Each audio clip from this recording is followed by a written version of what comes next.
اپنے ذہن کو اطمینان دیں، سکون دیں۔ میرے نبی کریم علیہ الصلوۃ والسلام کی پوری حیات مبارکہ میں آپ کو شکوہ نہیں ملے گا کہیں بھی۔ حضور یتیم پیدا ہوئے، کتنی دفعہ آپ کو کتابوں میں ملتا ہے کہ حضور روئے ہوں کہ میرا باپ ہوتا تو ایسے ہوتا، میری اماں ہوتی تو ایسے ہوتی۔ ہم روز نہیں روتے۔ نبی کریم صلی اللہ تعالی علیہ وسلم نے اپنی زندگی ساری آزمائشوں میں گزاری۔ کہیں آپ کو محسوس ہوتا ہے کہ نبی کریم صلی اللہ علیہ وسلم کسی کے پاس بیٹھے اور فرمایا آؤ میں تمہیں اپنے دکھ سناؤں؟ ہمیں تو مسئلہ بن گیا ہے، ہم لوگوں نے اپنے آپ کو غیر مطمئن بنا لیا ہے۔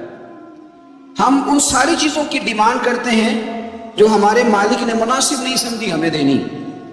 ہمیں اپنے آپ کو مطمئن کرنا چاہیے، سکون میں رکھنا چاہیے۔ اگر آپ تھوڑا سا اپنے آپ کو سکون دیں، اطمینان دیں، کہیں الحمدللہ، اللہ تبارک و تعالی جہاں جس کو چاہتا ہے وہاں اسے بٹھا دیا کرتا ہے۔ پھر ہم لوگوں کا منصب چھیننا چاہتے ہیں، حسد کرتے ہیں، بغض پیدا ہوتا ہے، عداوت پیدا ہوتی ہے، نقصان ہوتا ہے۔ فطری طور پر جو صلاحیتیں اللہ نے دی ہوتی ہیں ان کو بھی زنگ لگ جاتا ہے، زنگ لگنے لگتا ہے ان سب چیزوں کو جو اللہ نے اپنے فضل سے ہمیں دی ہوتی ہیں۔ تو بات کو یاد رکھیں، زندگی میں آپ مطمئن ہو جائیں کہ رب کریم نے جو دیا ہے وہ کمال ہی دیا ہے، کمال ہی۔ حضور کی ایک زوجہ محترمہ تھی تو ان کے ہاتھ ذرا لمبے تھے، مومنوں کی ماں۔ بعض خواتین نے ان سے کہا کہ لمبے ہاتھوں والی، ہم بنا لیتے ہیں نا یہ بھی بات کہ اس کا ناک موٹا ہے تو اس کی آنکھیں چھوٹی ہیں تو اس کے کان بڑے ہیں تو اس کے ہاتھ کیسے ہیں، تو کہا لمبے ہاتھوں والی۔ تو پریشان ہو گئی، نبی کریم علیہ السلام تشریف لائے، کیا ہوا؟ عرض کی یا رسول اللہ مجھے لمبے ہاتھوں والی کہتے ہیں۔ تو حضور فرمانے لگے کہ پریشان ہونے والی بات ہے کہ خوش ہونے والی بات؟ یا رسول اللہ کیا مطلب؟ فرمایا تو کہہ کہ رب نے لمبے ہاتھ اس لیے دیے ہیں تاکہ میں سخاوت زیادہ کر سکوں، میں سخاوت زیادہ۔ یہ جو میرا چہرہ ہے نا، یہ جو آپ کا چہرہ ہے، یہ آپ کی چاہت ہے کہ اللہ کی؟ فی ای صورت ما شاء رکبک، اللہ فرماتے ہیں جیسے میں نے چاہا ہے ویسے تجھے بنایا ہے۔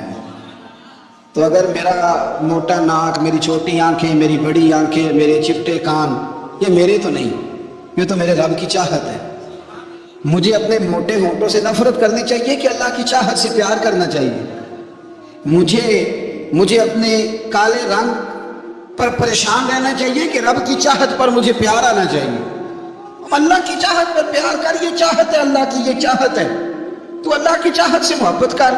تو پریشان ہو رہا ہے فلانے کا رنگ ہو رہا ہے تو میرا کالا ہے، فلانے کا مکان بڑا ہے تو میرا چھوٹا ہے، فلاں بڑی گاڑی میں کیسے بیٹھ گیا؟ بھئی اللہ نے چاہا تھا بیٹھ گیا۔ اللہ نے میرے لیے سائیکل پسند کی ہے، مجھے الحمدللہ کہہ کے سائیکل پہ بیٹھنا چاہیے۔ اس نے پسند کی ہے، اس کی رضا ہے کہ میں یہاں رہوں۔ تو ایک بات تو یہ ہمیشہ یاد رکھیں کہ آپ اپنے آپ کو مطمئن کریں، زندگی میں سکون دیں۔ نفسیاتی طور پر ہم بڑے ڈسٹرب اس لیے ہیں کہ ہم بے سکون رہتے ہیں جان بوجھ کے، وجہ ہی کوئی نہیں۔ لیکن جب تک زندگی ہے اللہ نے زندہ رکھنا ہے، اور جب وقت آ جانا ہے تو پھر کوئی ہمیں بچا سکتا، تو ٹینشن کس بات کی، ڈپریشن کس بات کا؟ ایک بات۔ دوسری بات یہ کہ دوسروں کی نفسیات کا بھی تھوڑا تھوڑا خیال کریں۔ ہم پتہ کیا چاہتے ہیں؟ سارے میرے مطابق چلیں، پھر نفسیاتی مسائل پیدا ہوتے ہیں۔ میرے ساتھ اگر 100 بندہ پیار کرتا ہے تو ان کے مطالبے الگ الگ ہیں۔ کوئی کہتا ہے جناب کو پیار ہی کرنا چاہیے، ہر ایک سے مسکرا کے ملنا چاہیے۔ کوئی کہتا ہے حضرت صاحب اتنا بھی پیار کریں تو لوگ نگل جاتے ہیں، تھوڑی ڈنڈی پٹی بھی ہونی چاہیے۔ دونوں قسم کے لوگ ہیں نا جی۔ ایک وہ شخص ہے جو کہتا ہے اتنا بڑا مجمع ہے تو 2 سیکیورٹی گارڈ بھی ہونے چاہیے۔ تیسرا کہتا ہے جی عجیب عجیب لگتا ہے، گارڈ رکھے ہوں کسی بندے نے، کسی بڑے آدمی۔ تو یہ ہر بندے کا مطالبہ۔ اب آپ نے کیا کرنا ہے؟ آپ نے لوگوں کے مزاج کی رعایت کرنی ہے۔ جہاں تک آپ پیار کر سکیں آپ نے کرنا ہے، جہاں تک محبت کر سکیں آپ نے محبت۔ نبی پاک نا بچوں کے مزاج کا خیال کرتے، چھوٹے بچوں، حضور پاک سے گزرتے تو فرماتے السلام علیکم۔ ایک بچے نے نا حضور کے کپڑوں پر پیشاب کر دیا تھا، اس کی ماں پریشان ہو گئی، بخاری ہے۔ یا رسول اللہ وہ بچہ تھا پتہ نہیں چلا، تو نبی پاک فرمانے لگے کیا ہو گیا؟ وہ بچہ ہے، اللہ نے پانی پیدا کیا نا، ابھی اس پہ پانی بہائیں گے سب ٹھیک ہو جائے گا۔ وہ بچہ ہے، لیکن حاجی صاحب گھر میں بگڑ جاتے ہیں، پوتا اگر پیشاب کرتے کہتے ہیں میں نماز پڑھنی ہوتی، وہ بگڑ جاتے ہیں۔ پیر صاحب بگڑ جاتے ہیں اس بات پہ، علامہ صاحب بگڑ جاتے ہیں۔ شیخ صاحب کہتے ہیں پتہ ہی نہیں بچے نے پیشاب کر دیا ہے۔ حضور نے فرمایا کہ بچہ بچہ ہوتا ہے، وہ چھوٹا ہے، اس کا ایک مزاج ہے، اس کا ایک مطالبہ ہے۔ اب آپ یہ کہیں کہ وہ بڑا مجھے پاک صاف سمجھتا ہے تو اس رویے سے میرے ساتھ ملاقات کرے، آپ اس کے مزاج کی رعایت کریں گے۔ نبی کریم کے غلام کے بیٹے ہیں حضرت اسامہ بن زید، نواسوں کی بات نہیں سنا رہا، زید بن حارثہ حضور کے غلام تھے، ان کے بیٹے ہیں، چھوٹی عمر تھی، ناک بہ رہا تھا۔ ویسے دادا جی ناک صاف کر دیتے ہیں پوتے کا، ہو سکتا ہے وہ ڈانٹ دے کہ چل دوڑ جا کتنا گندا، اماں سے کہتے ہیں ناک صاف کرے، چل نالائق، نانا بھی کہتے ہیں بھاگ جا، کیونکہ وہ حاجی صاحب نے وضو کرنا ہے، نماز پڑھنی ہے، تو ان کے قریب یہ چیز آگے تو بڑا مسئلہ بن جائے گا۔ نبی کریم صلی اللہ علیہ وسلم نے کہا عائشہ اسامہ کی ناک بہ رہی ہے، صاف کر دو۔ حضرت عائشہ کہتی ہے میں ذرا اٹھی کو کپڑا دیکھ لوں تو حضور جلدی سے اٹھے۔ ایک روایت تو یہ ہے کہ حضور نے ناک پوچھ دیا، دوسری میں کہ نبی پاک قریب پہنچ گئے۔ جناب عائشہ کہتے ہیں میں نے ہاتھ پکڑ لیا، میں نے کہا حضور کپڑا لینے گئی تھی آ گئی۔ کہتے میں نے اپنے ہاتھوں سے ان کی ناک صاف کر دی، ریٹ صاف کر دیا۔ اللہ کے رسول گویا میری طرف دیکھ کے مسکرائے، حضور راضی ہوئے۔ بچے تو بچے ہوتے ہیں، بچے تو بچے ہوتے ہیں۔ اب آپ کو بچہ حاجی صاحب مانے، پہلے نمازی صاحب مانے، آپ کو پہلے بچہ جو ہے وہ بڑا سیاںہ مانے، سمجھدار مانے، عقل مند مانے، پیر صاحب مانے۔ چھوٹا بچہ تو وہ نہیں مان سکتا۔ آپ اس کی نفسیات کے مطابق اس کے ساتھ چلیں۔ اب رویہ وہ رکھیں کہ وہ بچہ ہے، وہ چھوٹا ہے، حضور بچوں کے پاس سے گزرتے تھے تو انہیں سلام کہتے تھے۔ آپ بھی کہتے ہیں، آج سے کہیں گے؟ حضور گزرتے چھوٹے پہ کہتے السلام علیکم۔ اور نبی پاک صلی اللہ علیہ وسلم کبھی کبھی نا بچے کھیل رہے ہوتے تو حضور بیٹھ جاتے، فرماتے یار میرے سینے سے تو لگو۔ حضور زمین پہ بیٹھ جاتے، بچہ یوں ہاتھ پہ، بچہ دوڑا آتا، حضور کے سینے سے جب لگتا تو نبی پاک گر جاتے اور وہاں ہوئے تم نے تو مجھے گرا ہی دیا ہے۔ یہ بچوں کے ساتھ آپ جو رویہ رکھیں گے وہ میٹھا ہوگا۔ اب آپ کہیں کہ چونکہ اب میں ایک عہدے پہ ہوں، میں ایک منصب پہ ہوں، تو یہ آپ کی نفسیاتی کمزوری ہے۔ پھر کیا ہوتا ہے، بچوں کو ڈانٹ کے رکھا جاتا ہے، بے جا ڈانٹ ڈپٹ، بے جا سختی اور بے جا ان کے ساتھ رویے، اور ان کے ساتھ بڑی عجیب و غریب قسم کی جو ہے وہ ہماری جو ہے وہ گھٹن گیپ آ جاتا ہے بچوں کے درمیان۔ بچے، میں کہا کرتا ہوں، پھر بچے ہمیں دکھ نہیں سناتے، وہ پھر غلط آدمی کو دوست بناتے ہیں، پھر اس غلط آدمی کو اپنی بات بتاتے ہیں، غلط آدمی رازدار بن جاتے ہیں۔ آپ ان کی نفسیات کے مطابق ان سے پیار کریں، انہیں ٹائم دیں۔ آپ دیکھیں یہ کیا سوچتے ہیں، کیا کہتے ہیں، کس طرح کا ان کا رویہ ہے بچوں کے ساتھ۔ پھر نوجوان جب کوئی ہو جاتا ہے تو اس کی سوچیں جوان ہو جاتی ہیں۔ نوجوانوں سے معذرت کے ساتھ نبی پاک علیہ السلام نے نوجوانوں کی حکومت سے پناہ مانگی،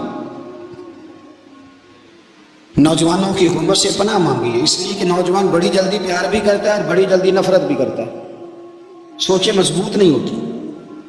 نوجوان آدمی، جوان آدمی بکھری ہوئی سوچیں ہوتی ہیں۔ میرے رسول کریم صلی اللہ علیہ وسلم نوجوانوں سے ان کے مزاج کے مطابق ڈیل کرتے تھے، ان کی طبیعت کے مطابق ان کی ذہن سازی کرتے۔ ہم نہ جوانوں کو وقت نہیں دیتے، ہم مطالبہ کرتے ہیں نوجوان سے کہ وہ ہے نوجوان باتیں بوڑھوں والی کرے۔ اگر جوانی میں بوڑھوں والی باتیں کرے تو پھر تو شیخ صاحب جی کہتے ہیں سارے بوڑھے چھوڑ کے اس نوجوان کے پاس بیٹھو، اس کے پاس فیض زیادہ ہے۔ اگر ایسا ہو جائے، کیونکہ در جوانی توبہ کردن شیوہ پیغمبری، یہ تو اچھی بات ہے، لیکن میرے عزیز اگر ایسا نہ ہو، ایسا ممکن نہ ہو، تو پھر نوجوان کو آپ اس کی طبیعت کے مطابق ڈیل کریں۔ آپ اس کی سوچ دیکھیں، اس کا رویہ دیکھیں، اس سے پیار کریں۔ نبی کریم علیہ السلام کے پاس ایک نوجوان داخل ہوا، اندر داخل ہوتے ہی اس نے فٹافٹ ایک بات کر دی، کہنے لگا یا رسول اللہ مجھے زنا کی اجازت دے دیں، میرے جذبات بہت بھٹک گئے، میں روک نہیں سکتا۔ ہمارے ہاں ہمارے گھر میں کوئی فون کرے تو ہم غیرت مند بن جاتے ہیں، میری غیرت کو گوارا نہیں کہ کوئی میرے گھر میں فون کرے، اور اگر میں کسی کے گھر میں فون کروں تو پھر غیرت کدھر گئی؟ پھر بھی آپ غیرت مند نہیں صاحب، پھر بھی آپ غیرت مند نہیں۔ اگر آپ کسی کے گھر فون کرتے ہیں تو آپ غیرت مند نہیں، تو یاد رکھیں اگر آپ یہ حرکت کر رہے ہیں تو پھر آپ کو بھی تھوڑا احساس ہونا چاہیے نا۔ نبی کریم صلی اللہ تعالیٰ علیہ وسلم سے اس نے کہا مجھے زنا کی اجازت دے دیں۔ حضور فرمانے لگے آگے آ جاؤ۔ حضرت عمر کہتے ہیں مجھے بڑا غصہ تھا، میرا دل کر رہا تھا اٹھوں اور 2 تھپڑ ماروں اسے۔ طریقہ ہے بات کرنے کا، حضور نے بلایا، پاس بٹھایا، تھپکی دی، فرمایا ایک بات تو بتاؤ، تیرے سوال کا جواب پھر دیتا ہوں، ایک بات تو بتاؤ یا رسول اللہ صلی اللہ علیہ وسلم ارشاد فرمائیے۔ حضور فرمانے لگے تو پسند کرتا ہے کہ تیری بہن کے ساتھ کوئی زنا کرے؟ پسند کرتا ہے تو کہ تیری بہن کے ساتھ کوئی زنا کرے؟ کہنے لگا حضور میں بات بھی سننا پسند نہیں کرتا۔ تیری بیٹی کے ساتھ؟ کہنے لگا حضور زبان اس کی کھینچ لوں گا تو یہ بات کرے گا۔ کہا تیری ماں، تیری پھپھی، خالہ کا؟ حضور خبردار، کسی بندے کو میں اجازت نہیں دوں گا۔ رسول کریم فرمانے لگے جس سے تو زنا کی اجازت مانگ رہا ہے وہ بھی تو کسی کی بہن ہے نا، وہ بھی تو کسی کی بیٹی ہے۔ جو غیرت، جو حمیت یہ اپنے گھر کے بارے میں آتی ہے وہ دوسرے کے بارے میں کیوں نہیں آتی؟ جب نبی کریم نے اس نوجوان کو اس کے مزاج کے مطابق سمجھایا تو اس کی آنکھوں میں آنسو آ گئے۔ عرض کرنے لگا یا رسول اللہ صلی اللہ تعالی علیہ وسلم، حضور زنا کی ارادہ تو ایک طرف، آج کے بعد میری زبان پر اس کا نام بھی نہیں آئے گا۔ آپ سامنے والے کی نفسیات کو دیکھیں، آپ اپنے موڈ میں نہ رہیں۔ مجھے بڑی اچھی طرح یاد ہے ایک دفعہ نا مسجد میں ایک بچے نے نا آدھی بازوؤں کی شرٹ پہن کے نماز پڑھی۔ ایک بابا جی نے ان کو نا منع کیا، کہتے پورا کپڑے پا کے آیا کر، پتا نہیں تمہیں؟ وہ کہنے لگا، بچہ کہنے لگا نماز ہو جاتی ہے، بازو آپ فولڈ کر کے ایسے کر کے، بڑے بازو فولڈ کر کے پڑھیں گے تو کراہت ہے، لیکن ویسے بھی آدھے بازو والی شرٹ میں نماز ہو جاتی ہے، لیکن اچھا عمل نہیں، اچھا یہی ہے کہ آپ کے بازو پورے ہوں۔ تو بزرگ ان سے کہنے پورے کپڑے پہنو، کہنے لگا ابھی ہو جاتی ہے نماز، میں بھی تھا تو مجھے انہوں نے کہا جی ایسا بات سننا، میں نے کہا جی حکم۔ کہنے لگے ان کپڑوں میں نماز ہو جاتی ہے؟ میں نے کہا جی ہو جاتی ہے۔ کہنے لگتا ہے منڈا چودھری آندا ہے، منڈا لگتا ہے چودھری آندا ہے۔ فٹافٹ اسی وقت انہی پیروں پہ میں کہہ دی کہ ہے واقعی چودھریوں کا بچہ، لیکن مسئلہ یہ ہے کہ دین چودھری کے لیے بھی وہی ہے اور غریب کے لیے بھی۔ تو آپ اس بچے بیچارے کو اندر آنے تو دیں، اس کو مسجد میں داخل ہونے دیں، انشاءاللہ کپڑے بھی ٹھیک پہن کے آ ہی جائے گا۔ لیکن ہم نے تو ذہن بنا لیا ہے کہ ہم نے اپنی مرضی کے مطابق لوگوں کو قابو کرنا ہے۔ ہم لوگوں کی ذہن کے مطابق اترنے کو تیار نہیں، بس سارے میرے مطابق چلیں۔ یہ تو بات کو پیشوا کرے گا، مقتدا کرے گا، وہ بھی سمجھائے گا۔ رسول کریم علیہ الصلوۃ والسلام لوگوں کو جبرن نہیں جھکاتے تھے، حضور دلائل دیتے۔ نوجوان بچوں کو موقع دیں، انہیں سمجھائیں، انہیں قائل کریں، ان سے پیار کریں، ان کی نفسیات کو سمجھیں، اس کے مطابق ان کے ساتھ آپ ڈیل کریں، پھر آگے بڑھیں۔ عورتوں کے بارے میں میرے نبی کریم علیہ السلام نے بڑی نصیحت فرمائی ہے۔ محبوب کریم فرمانے لگے عورت ٹیڑھی پسلی سے پیدا کی گئی ہے، سیدھا کرنا چاہو گے ٹوٹ جائے گی، کہ جیسی ہے اس کے ساتھ ویسے ہی گزارا کرو، اس کی نفسیات کو سمجھ جاؤ۔ عورت تھوڑا سا چاہتی ہے کہ وہ کھانا پکائے تو اس کی تعریف کر دی جائے، تو بھائی کھڑی ہے صبح سے بھرتی خانے میں، دو لفظ بولنے میں کوئی حرج ہے؟ اور اگر کبھی نمک زیادہ ہو بھی جائے تو کیا خیال ہے، بیوی جان بوجھ کے زیادہ ڈالتی ہے؟ اس کا شوق ہے کہ اس کی انسلٹ ہو؟ ہمارا رویہ اتنا سخت ہوتا ہے، بعض اوقات اتنا تکلیف دہ ہوتا ہے کہ اس سے جذبات کو ٹھیس پہنچتی، مزاج میں خرابی آتی۔ تھوڑی تعریف دیکھیں، عورت چاہتی ہے تھوڑا سا کہ میرے خاندان والے، میرے سسرال والے میری تھوڑی عزت کریں، تو وہ اگر سارا کچھ چھوڑ چھاڑ کے آ گئی ہے تو اس طرح ہم اپنی بیٹی کے لیے ذہن رکھتے ہیں عزت کا، اگر تھوڑا اس کے لیے بھی بنا لیں گے تو میرا خیال ہے کوئی حرج والی بات ہے۔ ہم نا لوگوں کا خیال رکھنے کی بجائے لوگوں کو چڑھاتے ہیں۔ ناراض تو نہیں ہو جائیں گے آپ؟ نہیں، رحم دینے لگتا ہے تو سا ہو جانا ہے بھائی، چڑھاتے ہیں لوگ۔ کسی نے کہہ دیا نا کہ یہ میرے گھر نہ آئے آج کے بعد، باپ نے بیٹے کو کہہ دیا یہ تیرا رشتہ دار نہ آئے، وہ کہتا تو سویرے ضرور آئیں، دیکھا گا تینوں کڑا ڈکدا ہے، آنا صبح۔ وہ کسی نے کہہ دیا نا اس گلی سے نہ گزرنا، کہنا میں ابھی گزروں گا، تو دیکھ لے جو تو نے کرنا ہے۔ ہم لوگوں کی نفسیات کے بلکہ پتہ چل جائے نا فلانے کو فلاں کی بری لگتی، اس کو لوگ زبردستی کرتے ہیں، چڑھاتے ہیں، نفرتیں پیدا کرتے ہیں، اس کے اندر غرور لاتے ہیں، مزاج کے اندر چڑچڑاپن پیدا کرتے ہیں۔ یہ کام نہ کریں۔ آپ اپنے لیے کیا گراؤنڈ بنا رہے ہیں کہ لوگ آپ سے نفرت کریں، لوگ تکلیف دیں آپ کو؟ یہ نوجوان بچے کسی نے ہارن دے دیا گاڑی کا تو آپ اس نے گاڑی پیچھے کرنی نہیں، وہ ماں بدولت کو ہارن بجا دیا ہے۔ یہ مہذب قوموں کا یہ رویہ نہیں ہوتا۔ یہ تو وہ قومیں ہیں جو مطلب بڑی تنگ ہیں اپنے آپ سے، یہ بڑے آوازار لوگ ہیں۔ ٹھنڈے رہیں، میٹھے رہیں، پیار کریں، دوسروں کے جذبات کا احساس کریں۔ نبی کریم صلی اللہ تعالیٰ علیہ وسلم نے ایک دن حضرت عائشہ صدیقہ سے کہا عائشہ تیرے ساتھ ایک بات نہ کروں، حضور کرے؟ فرمایا جب تو ناراض ہوتی ہے تب بھی مجھے پتہ چل جاتا ہے، اور جب تو راضی ہوتی ہے تب بھی مجھے خبر ہو جاتی ہے۔ اتنا دھیان رکھتے ہیں خاوند گھر میں کہ اب اس کی پوزیشن کیا ہے اور اب یہ کیا سوچتی ہے اور کس بات پہ اس کو جو ہے وہ ناراضگی ہوتی ہے۔ مجھے جب تو راضی ہوتی ہے تب بھی پتہ ہوتا ہے ناراض۔ تو حضرت عائشہ کہتی ہے نہیں نہیں حضور ایسی تو بات ہی کوئی نہیں، آپ بتائیں۔ حضور فرمانے لگے جب میں کسی اور زوجہ کے پاس تھوڑا وقت گزار لیتا ہوں زیادہ، اور جب میں آتا ہوں تو ناراض ہوتی ہے۔ یا رسول اللہ آپ کو کیسے پتا؟ فرمایا بتاؤں؟ حضور بتائیں۔ فرمایا اس وقت جب تو قسم اٹھاتی ہے تو کہتی ہے لا و رب ابراہیم، مجھے ابراہیم کے رب کی قسم، اور جب تو مجھ سے راضی ہوتی ہے تو کہتی ہے لا و رب محمد، مجھے محمد کے رب کی قسم۔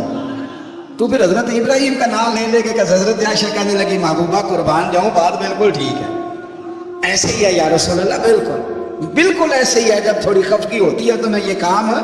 تو حضور تو لوگوں کے مزاج کا خیال کرتے تھے، نبی کریم کو تو پتہ ہوتا تھا، لیکن ماں بدولت کہتے ہیں سارے میری مرضی کے مطابق چلے۔ ہاں میں نے زندگی میں یہ تجربہ بھی کیا ہے کہ آپ لوگوں کا خیال رکھنے لگ جاتے ہیں تو لوگ خراب بھی ہو جاتے ہیں، اس میں کوئی شک نہیں۔ وہ سمجھتے ہیں شاید میری ضرورت بڑی ہے، نہ یہ بات نہیں بھائی، بات کچھ اور ہے۔ حضور رحمت للعالمین ہے نا، تو کافر آئے یا منافق آئے حضور کی تو ڈیوٹی ہے پیار کرنا، لیکن کافر کو تو چاہیے نا کلمہ پڑھے، منافق کو تو چاہیے نا مومن بنے۔ او بھائی میں نے کہا وہ بزرگ ہیں، ان کی ذمہ داری ہی پیار کرنا ہے، وہ جو بھی جائے گا اس سے۔ لیکن تو بتا تو نے پیار میں سے سیکھا کیا ہے، لیا کیا ہے، تیرے اوپر اثر کیا ہے؟ پیار کرنا، شفقت کرنا اور ہے، یہ جملہ میرا یاد رکھنا، پیار کرنا کسی سے اور ہے اور اس سے راضی رہنا یہ بات اور ہے۔ کسی پر شفقت کرنا اور ہے اور اس بندے سے راضی رہنا یہ آپ دیکھیں گے وہ راضی ہے آپ سے کہ نہیں، کہ خالی پیار ہے، خالی شفقت ہے۔ شفقت تو مجبوری ہے، کرنی ہے۔ تو میرے عزیز یاد رکھیں نبی کریم تھوڑا تھوڑا خیال کرتے، دیکھتے بندہ اس کے مزاج کے مطابق، دیہاتی آتا تو حضور اس کا بھی خیال کرتے۔ حضرت ظاہر دیہاتی تھے، وہ آتے تھے ترکاریاں لے کے گاؤں سے، نبی کریم صلی اللہ علیہ وسلم پیار کرتے تھے، وہ کئی دفعہ عجیب و غریب باتیں بھی کرتے تھے، حضور محبت سے پیش آتے تھے۔ آپ سامنے امام حسن کے پاس ایک بندہ ہے، بڑی مزیدار بات داتا علی اجویری نے لکھی، مجھے پڑھ کے بڑا ہی مزہ آیا اور سمجھ بھی آئی کہ اہل بیت نبوت کی اصل مخالفت کون کرتا ہے۔ ایک شخص آیا تو اس نے آ کے نا معاذ اللہ حضرت مولا علی شیر خدا کو، معاذ اللہ ثم معاذ اللہ، امام حسن کے والد کو برا بھلا کہا، پھر امام حسن کو کہا، وہ برا بھلا کہتا جا رہا ہے، امام حسن مسکراتے جا رہے ہیں، ہنستے جا رہے ہیں۔ انجوائے کرنے کا آپ کا موڈ بن جائے تو سب کچھ انجوائے ہو سکتا ہے، لیکن اگر آپ نے مرچیں دانتوں کے نیچے رکھ کے اچھی طرح چبا لی ہوں اور کانوں سے بھی دھواں نکل رہا ہو تو پھر تو بھائی کوئی چیز بھی انجوائے نہیں ہوتی، پھر تو قصور یہ ہے کہ مرچیں نہیں چبانی تھی، آپ نے اپنا مزاج خود بڑا کڑوا کر لیا ہے، وہ کیسے کام چلے گا۔ وہ آیا تو اس نے آ کے نا امام حسن کو، آپ کے والد کو معاذ اللہ ثم معاذ اللہ نقل کفر نہ باشد برا بھلا کہا۔ وہ کہتا جا رہا ہے، امام صاحب ہنستے جا رہے ہیں۔ جب وہ تھک گیا تو امام حسن فرمانے لگے روٹی کھانی ہے، بھوک تو نہیں لگی ہوئی؟ کہنے لگا بڑی لگی ہوئی ہے۔ فرمانے لگے اس کو روٹی کھلاؤ، اس کو روٹی کھلائی، پھر میں تیرا حال، کہنے لگا بڑا غریب ہوں۔ ایک پیالے میں چاندی بھر کے امام حسن نے اسے دی، اور جب اس کو دے دی نا تو غور سے چہرہ دیکھنے لگا، کہنے لگا آپ کا حلم دیکھ کے، سخاوت دیکھ کے مجھے یقین آ گیا ہے کہ آپ واقعی خون رسول ہیں۔ امام صاحب فرمانے لگے یہ بیچارہ اصل میں تنگ ہے اپنی زندگی سے، اصل اس کا حال کوئی نہیں، تو میرے ساتھ یہ حرکتیں کر رہا ہے۔ تو یہ آپ سمجھیں اس بات کو، کچھ لوگ بیچارے ویسے ہی تنگ ہوتے ہیں، پریشان ہوتے ہیں، ویسے ہی بلا وجہ معاملہ ہی کوئی نہیں۔ امام حسن رضی اللہ تعالیٰ نے ہمیں سبق دیا ہے۔ وہ علامہ اقبال کہتے ہیں کہ ایک مولانا نا میرے سامنے نا ایک بھوکے آدمی کو سامنے بٹھا کے تو حدیث پاک کا درس دے رہے تھے، بندے کو بھوک بڑی لگی ہوئی تھی، وہ درس دیتا جا رہا ہے۔ تو اقبال کہتے ہیں میں نے اسے کہا کہ فاقہ کش کو درس شریعت سے کیا غرض، اس کے شکم کی آگ کو تو روٹی چاہیے، بھائی یہ روٹی کھلا، اسے تیری کوئی سمجھ نہیں آ رہی، تو بھوک لگی ہوئی ہے، پہلے کھانا کھلا لے، پھر ذرا اس کے ہوش ٹھکانے آئیں گے، پھر اسے دین کی بات بتانا۔ ہم لوگوں کا ذہن نہیں سمجھتے کہ بندہ کس قسم کا ہے۔ سارے صحابہ حیا والے تھے، سارے ہی اکرام والے تھے، پر حضور سید عالم صلی اللہ علیہ وسلم کی پیاری زوجہ حضرت عائشہ صدیقہ رضی اللہ تعالیٰ عنہ فرماتی ہیں کہ میں حضور کے گھر میں پردے کے پیچھے دیکھ رہی تھی، نبی کریم آرام فرمائے تو حضور کی نا تہمت مبارک پنڈلیوں سے ذرا اونچی ہو گئی،